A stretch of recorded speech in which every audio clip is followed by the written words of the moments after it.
পরিবেশ, বন ও জলবায়ু পরিবর্তন উপদেষ্টা সৈয়দা রিজওয়ানা হাসান বলেছেন, হযরত শাহজালাল আন্তর্জাতিক বিমানবন্দরের ১ কিলোমিটার উত্তর এবং ১ কিলোমিটার দক্ষিণ পর্যন্ত এলাকা নীরব এলাকা হিসেবে ঘোষণা করা হবে। আগামী ১ অক্টোবর ২০২৪ তারিখ থেকে এই এলাকায় যানবাহনের হর্ন বন্ধের ব্যবস্থা নেওয়া হবে।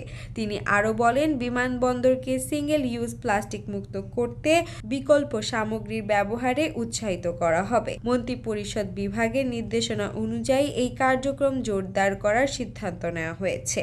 মঙ্গলবার এক ভার্চুয়াল সভায় সভাপতির বক্তব্যে পরিবেশ উপদেষ্টা এই মন্তব্য করেন। সভাটি বিমানবন্দর এলাকায় সিঙ্গেল ইউজ প্লাস্টিক এবং হর্নের ব্যবহার বন্ধের লক্ষ্যে আয়োজন করা হয়। পরিবেশ উপদেষ্টা বলেন, হর্ন বন্ধের বিমানবন্দর সংলগ্ন এলাকায় এবং ইলেকট্রনিক ও প্রিন্ট মিডিয়া প্রচার চালানো হবে।